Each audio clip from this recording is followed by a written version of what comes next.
hadirin, assalamualaikum warahmatullahi wabarakatuh. Waalaikumsalam.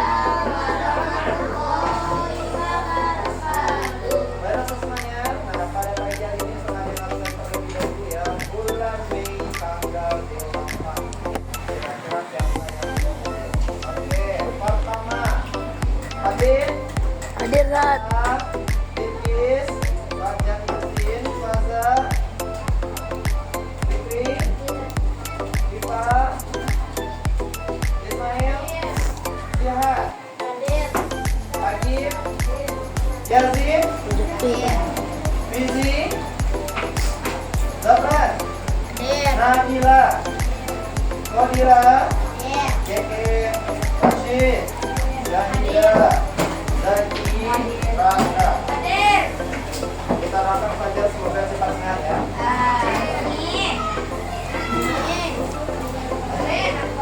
Dasar tegak biasa dari capek ya. Oke, baik untuk semuanya. Nah, pada pagi hari ini sebelum kita mulai ada beberapa hal yang perlu kita tanyakan terlebih dahulu. Nah, yang pertanyaan pertama, siapa rasanya pada hari ini yang telah dapat salam kepada temannya? Ada? Coba angkat tangan, tidak perlu ditulis. Sekarang siapa yang rasa-rasanya mulai semenjak bangun sampai datang ke sekolah ini punya rasa salah sama temannya? Coba angkat tangan, 1, 2. Yang tidak angkat tangan berarti nggak ngerasa bersalah pada hari ini. 3, 4 tadi, 5 Yazid, 6 Rashid, 7 Yufa. Untuk tanya 1, Raka, apa kesalahan yang telah dikerjakan pada hari ini? Mengatai teman kotakan David, oh Allah. Sudah ada minta maaf? Sudah. Yang mana 1 Kak? Apa kesalahan? Hah? Mengumpul jihad, sudah minta maaf sama jihad? Belum? Nanti aku silakan minta maaf ya Pak ya. Pastikan kesalahan kita pada hari ini telah dimaafkan oleh orang yang telah pernah kita sakiti. Ada salah satu sahabat Nabi Muhammad dahulu ya, pada suatu hari, nah si fulan tersebut dia lewat di depan Nabi Muhammad, kemudian dibilang oleh Nabi Muhammad apa katanya? Wahai sahabat-sahabatku, si fulan yang lewat ini adalah orang-orang dari saudara di surga. Kemudian para sahabat yang lain bingung, kenapa si fulan yang lewat ini dia diangkat sebagai penghuni surga oleh Rasulullah. Kemudian suatu hari datang Ali bin Abi Thalib di rumahnya. Kemudian Ali bin Abi Thalib bilang bahwasanya, wahai si fulan, engkau adalah penghuni surga, kata Rasulullah. Apa amalan yang engkau kerjakan sehingga engkau bisa masuk dalam surga, kata Nabi Muhammad. Dijawab oleh pemuda tersebut, aku tidak melakukan amalan yang luar biasa, amalan itu biasa-biasa saja, katanya. Kemudian besok harinya Ali bin Abi Thalib datang lagi dan katanya, wahai si fulan, izinkan aku tidur di rumahmu selama 1 hari 1 malam. Maka diperbolehkan oleh pemuda tersebut. Kemudian selama itu dilihat dipantau oleh Ali bin Abi Thalib, kira-kira apa yang membuat pemuda ini masuk surga. Nah, dilihat sholatnya biasa saja, sholat 5 waktu sama dengan Ali bin Abi Thalib. Dia terkadang kalau dia sempat berzikir, dia zikir, kalau enggak juga enggak. Kalau dia sempat sholat tahajud, kalau enggak juga enggak. Kemudian setelah selesai 1 hari 1 malam, tidak ada hal istimewa yang didapatkan oleh Ali bin Abi Thalib.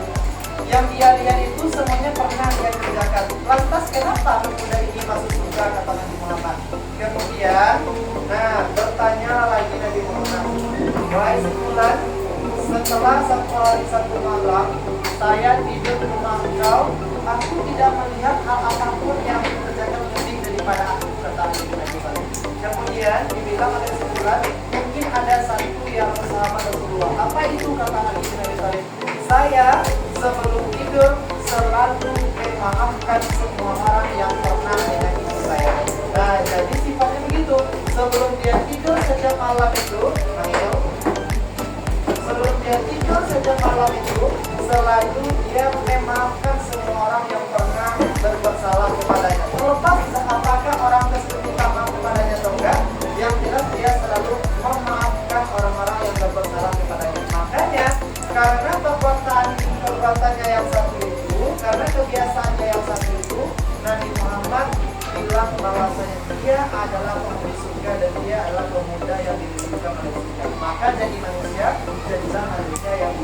maaf. Nah, baik anak semuanya. Nah, pada hari ini kita akan lanjutkan lagi materi kita, yaitu tentang diagram ya. Tapi Ustaz mau mengevaluasi sebentar dari materi yang pertama, yaitu tentang tabel. Nah, ada kemarin tabel, kemudian ada diagram batang, nanti ada diagram garis, dan ada diagram lingkaran. Nah, sekarang Ustaz akan coba mengevaluasi sedikit ya. Ustaz di sini ada soal jumlah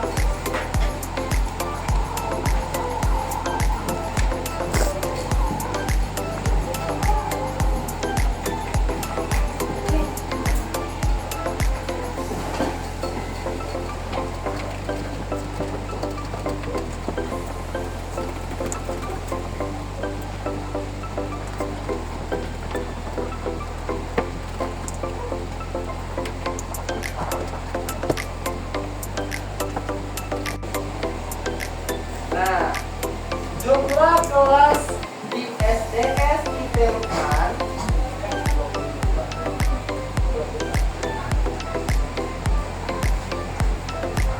Nah, jumlah kelas di SDS di Perukan yaitu 21.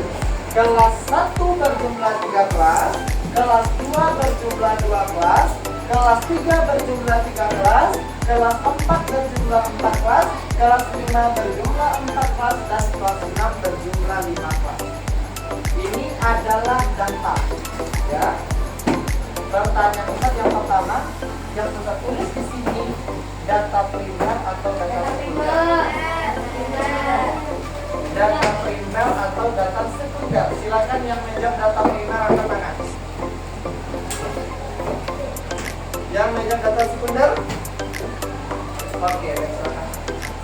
Nah, ini disebut sebagai data sekunder. Kenapa? Karena data ini sudah ada di sekolah kita. Sedangkan kalau data primer itu tadi adalah data yang kita dapatkan sendiri dengan cara mewawancara atau bertanya. Ini sudah ada, maka kita dapat pula melakukan wawancara. Nah, kemudian selanjutnya Ustaz ingin memasukkan data ini ke dalam tabel. Nah, kalau dalam membuat tabel, apa langkah pertama yang harus ada? Apa langkah pertama? Judul. Oke, judul. Siapa yang bisa menciptakan satu judul untuk ini? Kita mau bikin tabel nih. Apa judul yang bagusnya? Ya. Mantap ya, jumlah kelas di SDS Lukman. Oke. Tabelnya bagaimana Ustaz? Sebenarnya tabelnya itu boleh beragam modelnya kita buat. Tapi, nah ada yang paling sederhana. Yang pertama nanti di sini ada kolom nomor, kemudian di sini nanti ada kelas, kemudian nanti di sini ada jumlah ruangan.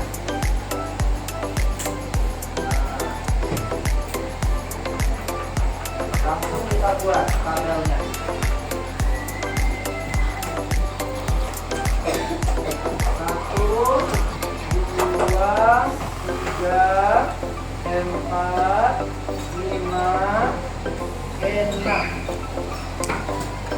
Nah, ini dia. Nah, sekarang gua ngomong 1, 2, 3, 4, 5, 6. Kelas 1, 2, 3, 4, 5, 6. Nah, kalau Ustaz minta antum memasukkan data yang ada di sini ke dalam tabel seperti ini, antum bisa kira-kira? Bisa, pertanyaan lah. Rasulullah, kalau seandainya di kelas ini adalah kelas 1, jumlah ruangannya di sini berapa? Jumlah ruangannya di sini? 3. Nah, bila kalau di sini kelasnya kelas 2, berapa jumlah ruangannya di sini? 2. Api? Hah? Gibran, berapa jumlah kelas 3 di sini? 3. Kodira, jumlah ruangan kelas 4 berapa di sini? 4. Bilkis, jumlah ruangan kelas 5 berapa di sini? 4. Dan yang terakhir jumlah ruangan kelas 6 berapa? 5. Ini disebut sebagai tabel tentang jumlah kelas di SDS itu. Bisakah yang data tabel ini kita ubah dia menjadi diagram batang? Bisa atau tidak? Jawabannya bisa. Ya, tapi ini untuk tabel saja. Sampai sini paham saya nomor tabel? Jadi dalam tabel itu dia harus ada judul, ada kolom nomor.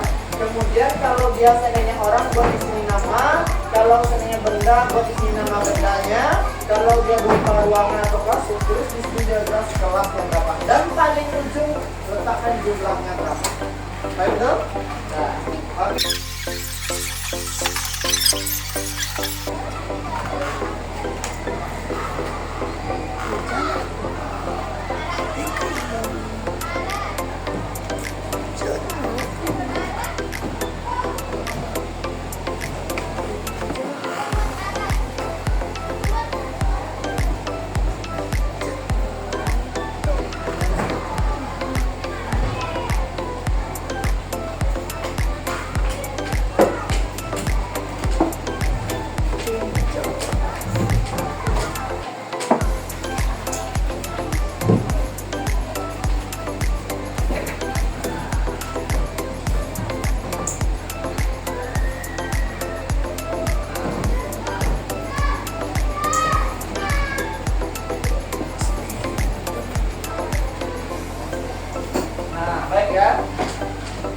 Di sini ada contoh diagram batang. Oh ya, lupa lagi.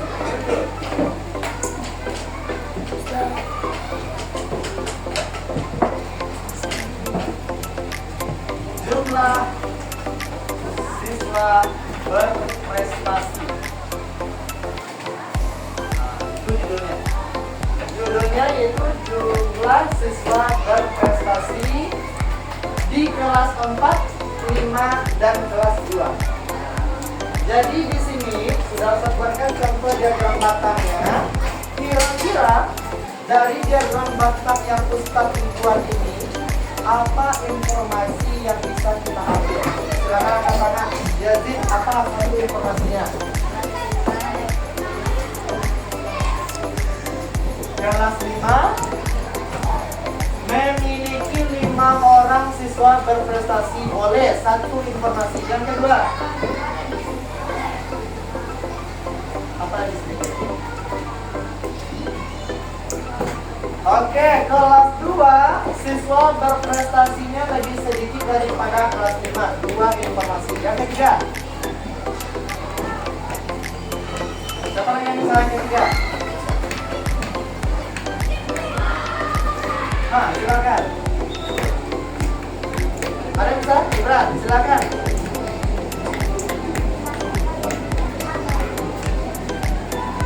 Apa tujuannya? Oke, kelas 4 siswa berprestasinya lebih banyak daripada kelas 2. Benar. 3 informasi selanjutnya.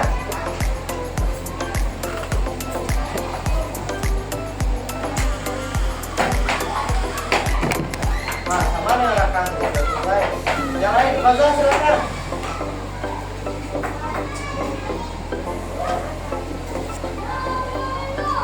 Oh, di antara semua kelas ini yang paling banyak siswa berprestasinya adalah kelas 5. Boleh. Apa lagi Agit? Silakan.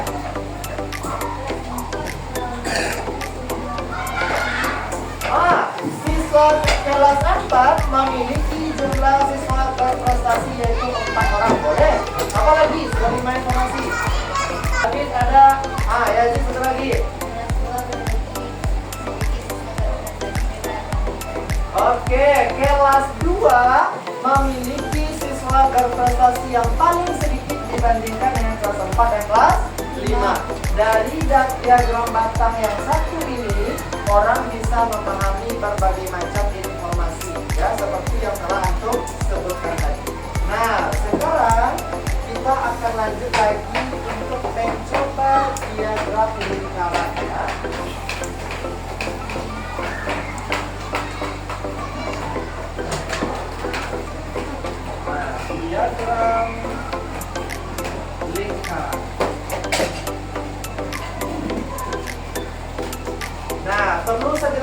terlebih dahulu, diagram lingkaran itu digunakan untuk menghitung persentase. Nah, itu fungsinya ya. Diagram lingkaran itu digunakan untuk menghitung persentase dari data yang ada atau dari jumlah data yang ada. Contoh nih. Coba buka modelnya berapa diagram lingkaran sana?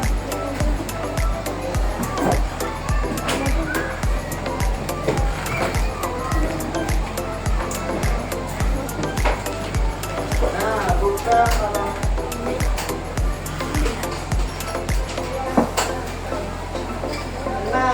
yaitu 223 ya. Ya.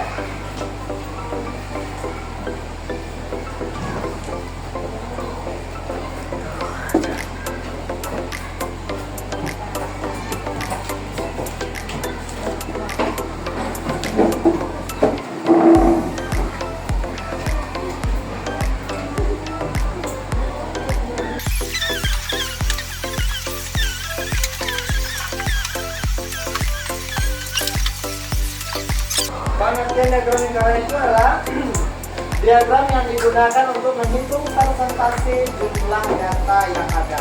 Berarti diagram lingkaran itu selalu menyajikan data dalam bentuk persen, ya. Persen itu artinya per 100. Contohnya 25% sama dengan 25 per 100. 7% berarti artinya 7 per 100. Nah, sekarang kita berikan contoh.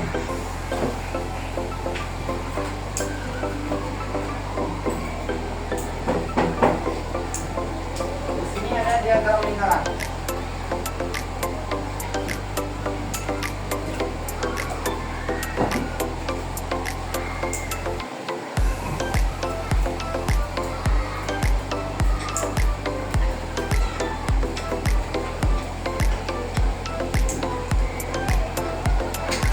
Nah, di sini dalam diagram lingkaran. Ya. Kemudian, nah, yang perlu kita ingat baik-baik, semua persentase yang ada di dalam diagram lingkaran itu harus jumlahnya 100, tidak boleh kurang, tidak boleh lebih. Contohnya, 50 ditambah 30 sama dengan 80, ditambah 20 sama dengan 100. Berarti diagram lingkaran ini jawabannya benar. Tapi kalau seandainya di sininya juga 50, contohnya di sini ada 50. Berarti 50 tambah 50, 100 ditambah 30, 130. Berarti sudah lebih daripada 100. Berarti informasi dalam diagram lingkaran ini tidak benar atau salah. Jadi kunci pertamanya, semua persentase itu harus berjumlah 100. Nah, sampai sini paham? Sekarang saya tanya, di sini ada diagram lingkaran.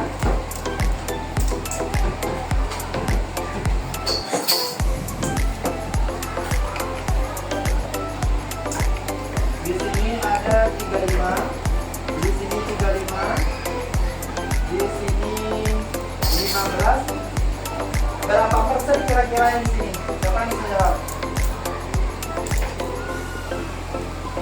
Abid, perhatian Abid. Nah, di sini ada diagram lingkaran, di sini kosong nih. Di sini contohnya A, ini B, ini C.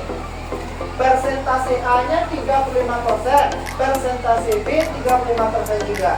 Persentase C 15%, berapa persen kira-kira yang D? 15. Kenapa bisa 15? Ada tahu? Kenapa bisa 15 di sini? Ada tahu?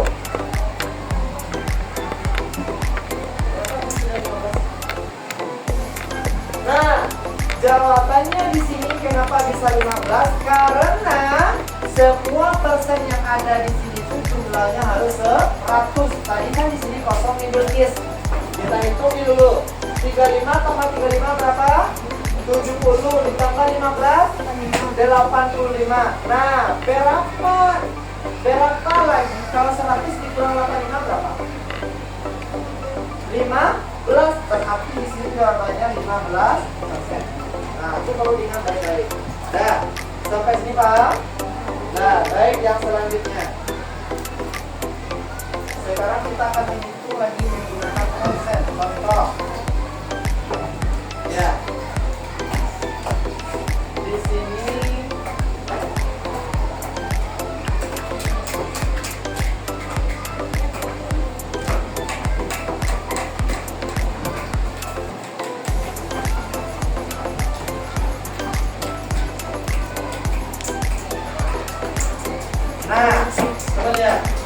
Jumlah buah itu kan 300 anggur, pisang, dan apel.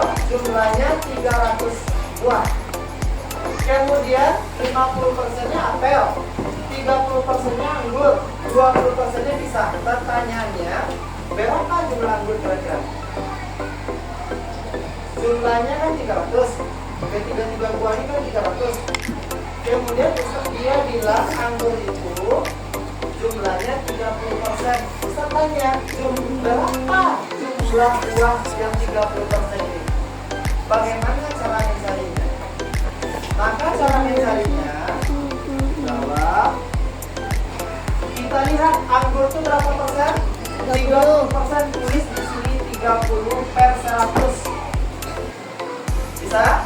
Kemudian dikalikan dia dengan jumlah buah berapa? 300. Nah, baru kasih sama dengan 300 dibagi 100 berapa? 3. Coret dapat 3. 30 dikali 3 sama dengan 90. Berarti jumlah buah anggur dari 300 yang tadi adalah 90 buah. Atau sekarang pisang contohnya berapa? 20%. Tulis 20/100 dikali 300 sama dengan berapa? Caranya sama, 300 bagi 100 berapa masa? 3. Nah, coret 20 kali 3 berapa? 20 kali 3 berapa ya guys? 60. Berarti jumlah pisang dari 300 itu ada 60 buah. Sekarang aku coba cari yang 50% akar ini berapa juga?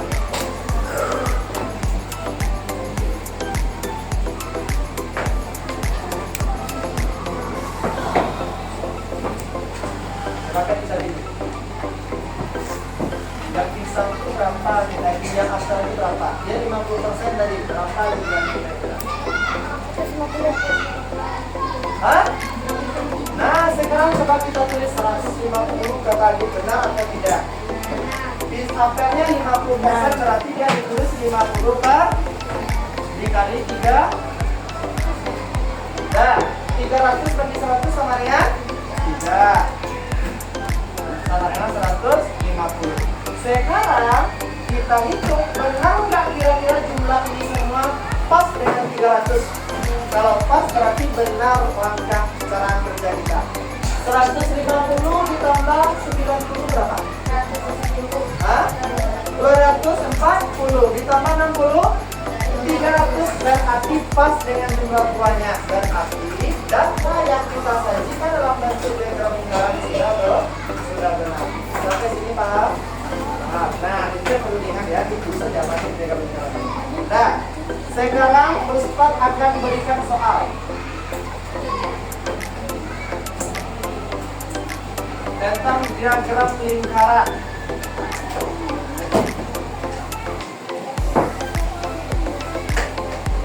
Nah, boleh buat belajar ya.